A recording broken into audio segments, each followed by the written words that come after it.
Every month, for 4 years, my husband told me the same thing. It's just the guys, Mel. You know how it is. I did know, or I thought I did. Daniel had been doing his annual golf weekend with his university friends since before we even got married. It started as a long weekend in Muskoka.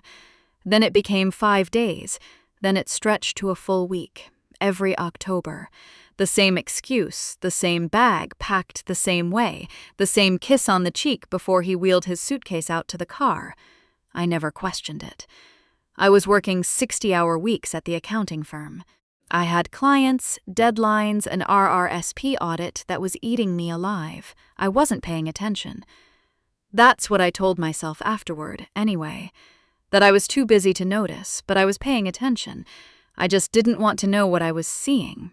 It started with a receipt. Not anything dramatic. I wasn't going through his things.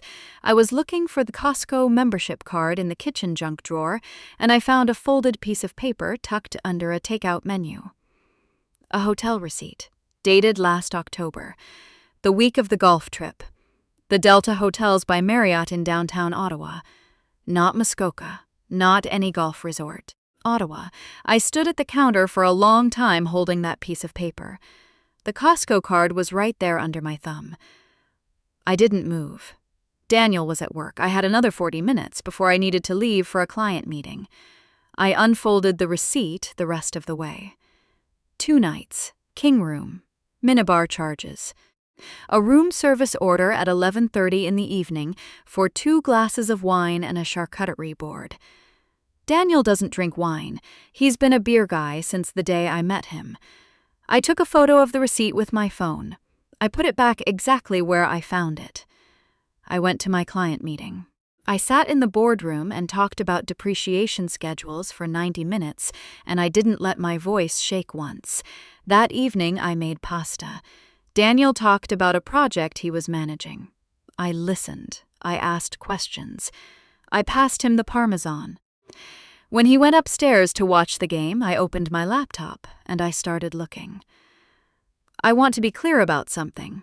I'm not a suspicious person by nature. I don't check phones. I don't go through pockets. Our marriage, for 11 years, had felt solid.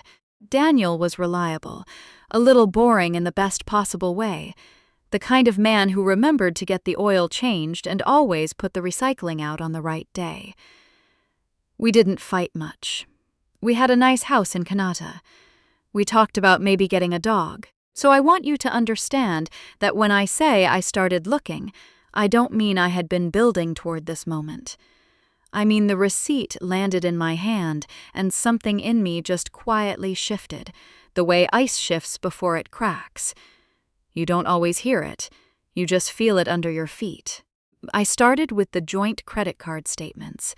We each had our own spending accounts and then a shared Visa for household expenses. Groceries, gas, the internet bill. I managed our taxes every year, so I knew those statements well. Or I thought I did. I went back 18 months. It took me 3 evenings. Daniel went to bed at 10, and I stayed at the kitchen table with a glass of water and a highlighter, and I went through every line. The first thing I found was a recurring e-transfer. $150 on the 15th of every month going to an account I didn't recognize. The memo line just said REIMB, reimbursement. For what? The second thing I found was a pattern of cash withdrawals every few weeks, not large amounts individually. $60 here, $80 there. But when I added them up over 18 months, they came to just over $2,000. Cash that had moved through our joint account and disappeared. The third thing I found was a weekend in March I had completely forgotten about. Daniel had told me he was driving to Kingston to help his buddy Garrett move into a new apartment. I had been in the middle of tax season, and I barely registered that he was gone.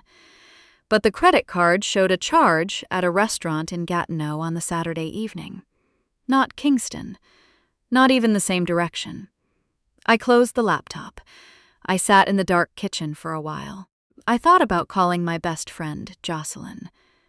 She would have told me to confront him immediately, throw the statements on the table, demand an explanation. Jocelyn is decisive. She doesn't believe in waiting. But I'm an accountant. I build cases. I don't go to a client with half a picture and a feeling. I go when I have the full ledger in front of me and every number accounted for. So I waited. I went to the library on a Saturday morning while Daniel was at his brother's place. I used one of the public computers. I wasn't doing anything illegal. I was just being careful about the search history. I looked up what I needed to know about family property law in Ontario. I read about what constitutes marital assets. I read about how courts treat financial dissipation. I wrote notes in a small spiral notebook that I kept in my work bag in the pocket behind my laptop. A few weeks later, I made an appointment with a family law lawyer in Nepean. I told Daniel I had a client dinner. I took the bus so there was no parking record. The lawyer, a woman named Ms. Fortier, had the kind of calm that comes from having heard every version of every story. She listened to everything I had. She told me what else I would need. She told me to keep collecting and to not change my behavior at home. "Don't tip him off," she said. "Not yet." I went home and made dinner. November came. Daniel started talking about the October trip the way he always did, casually, almost as an afterthought. The guys were thinking of doing Collingwood this year. Maybe rent a chalet. He thought he'd leave on the Thursday. I said that sounded nice. I asked if Garrett was going. He said yes. I had already looked up Garrett on LinkedIn. He'd been living in Vancouver since 2022. I said nothing. I topped up Daniel's coffee, and I asked him what he wanted to do for Thanksgiving. The Thursday he left, I watched his car pull out of the driveway from the upstairs window. Then I called Jocelyn. She drove over in 20 minutes. She brought Timbits, and she sat across from me at the kitchen table, and I told her everything. She was quiet for a long time. That's how I knew it was serious. Jocelyn is never quiet. "How long have you been sitting on this?" she said. "About 6 weeks. She looked at me the way people look at you when they're not sure if they're impressed or horrified. "What do you need from me?" she asked. I told her. I needed her to drive with me to Ottawa. We left Friday morning. I told no one. I had booked a room at a hotel on Rideau Street using a gift card I'd bought with cash. Jocelyn drove because my hands weren't entirely steady, and I knew it.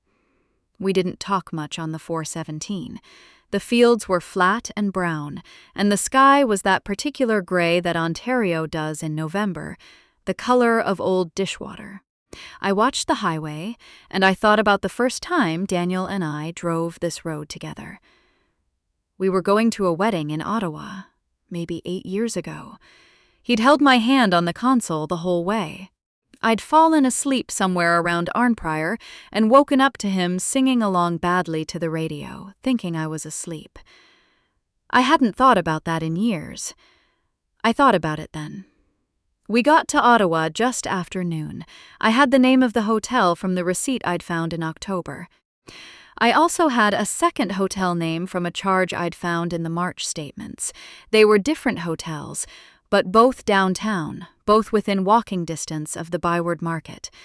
Jocelyn and I got lunch at a place on George Street. We didn't have a plan exactly.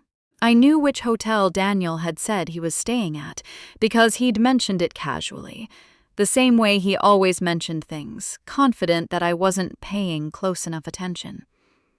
We walked. I saw him at 2:10 in the afternoon, coming out of a cafe on Sussex Drive. He was wearing the gray jacket I'd bought him for his birthday 2 years ago. He was laughing at something, his head tilted back the way it does when he finds something genuinely funny. The woman beside him had her hand on his arm. I stopped walking. Jocelyn stopped beside me. The woman was maybe mid-30s, dark hair, tall. She was wearing a cream-colored coat.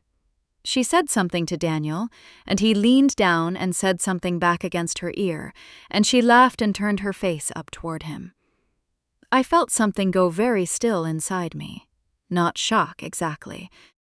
It was more like the moment when a spreadsheet finally balances. All the numbers you've been carrying in your head for weeks, and then suddenly they add up. And you know the answer, and the answer is exactly as bad as you thought it was going to be. Jocelyn's hand found my arm. "Do you know her?" she asked, very quietly. I did. Her name was Vanessa. She worked in Daniel's office. I had met her twice. Once at the company Christmas party 2 years ago, once at a birthday dinner for Daniel's colleague Kevin last spring. She had been friendly. She had asked about my work. She had admired the jacket I was wearing. I stood on the sidewalk on Sussex Drive, and I watched my husband and Vanessa walk away together down the street, his hand now moving to the small of her back, and I watched until they turned the corner. Then I took out my phone and I took the photos I needed. Jocelyn said, "Mel." I said, "I know." We walked back to the hotel. I sat on the edge of the bed and I called Ms. Fortier's office and left a message that I had what she'd asked for. Then I called the bank, not our joint bank, my own credit union, where I'd had an account since I was 19 before I ever met Daniel. I had money there, not a lot, but enough. Enough to have moved there quietly over the past 6 weeks. Small amounts, well within what's considered normal household management. I am an accountant. I understand what paper trails look like and what they don't look like. We drove home the next morning. Daniel would be back Sunday evening. I had all of Saturday to be in my own house, in my own kitchen, breathing my own air. Jocelyn stayed with me that night. We ordered Thai from a place in Kanata we'd been going to since our 20s. We watched an old movie. She fell asleep on the couch around midnight, and I covered her with the blanket from the hall closet, and I sat in the armchair in the dark. I wasn't crying. I thought I would be. I thought this was the part where I fell apart. I didn't fall apart. I just sat there. I thought about the pasta I'd made the night I found the receipt. I thought about every dinner since then, every weekend, every ordinary morning where I'd handed Daniel his coffee and asked about his day and listened to his answers. 6 weeks of that. 6 weeks of being the person in the room who knew, while he was the person in the room who thought he was safe. He thought I was too busy to look.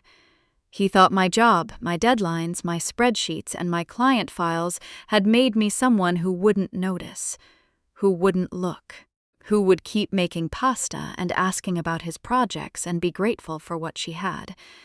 He didn't know me at all. Daniel got home Sunday evening.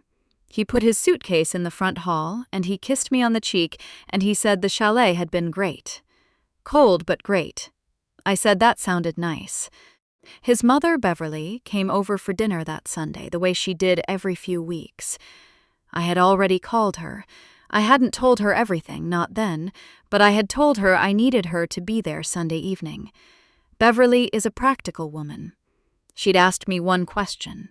"Is it serious?" I told her yes. She didn't ask anything else. She just said she'd be there at 6. Daniel was surprised to see her. He was in a good mood. He talked about the trip, the golf, the guys.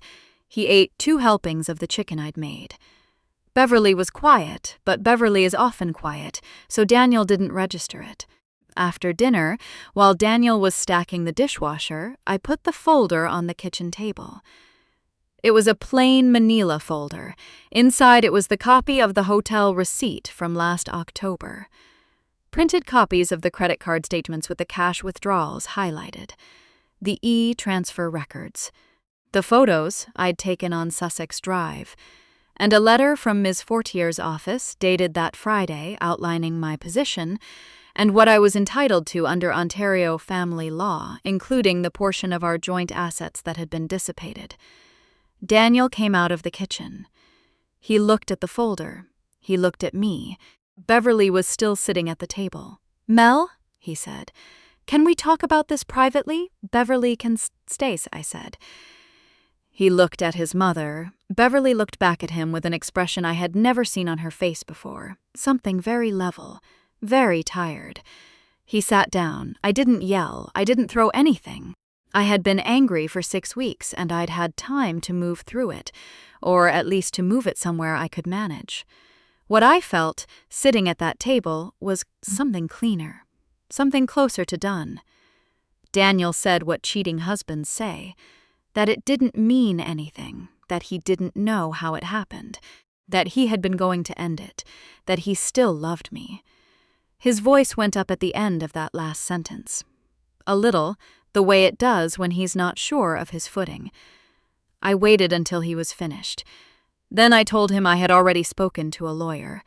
I told him I had copies of everything in a second location. I told him what the process was going to look like. He said we didn't have to do it this way. He said we could figure it out together. I told him I had already figured it out. Beverly was very quiet through all of this. When Daniel finally stopped talking, she looked at me across the table and she said, "I'm sorry, Mel. I'm so sorry this happened to you." Not, "I'm sure he didn't mean it." Not, "Have you tried counseling?" Not, "Maybe there's another side to this." Just, "I'm sorry this happened to you." I told her thank you. I meant it. Daniel moved out 2 weeks later. He went to stay with his brother.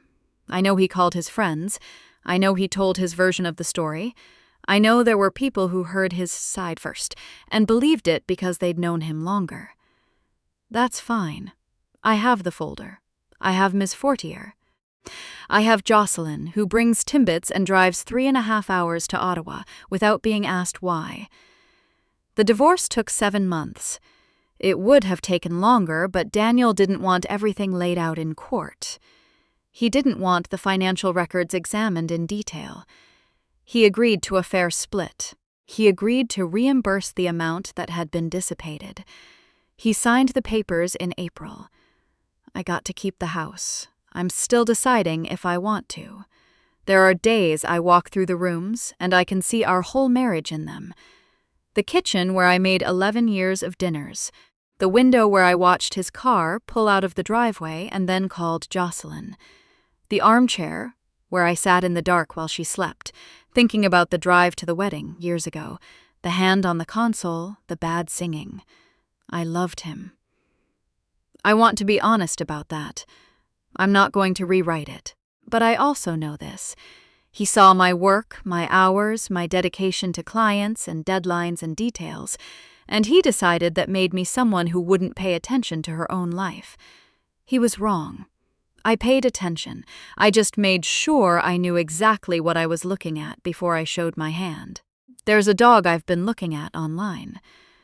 A 3-year-old golden at a rescue in Barrhaven. I've gone to meet her twice now. She has this way of putting her chin on your knee and just looking up at you, very patient, very certain that you're going to figure out the right thing to do. I think I'm going to bring her home next week.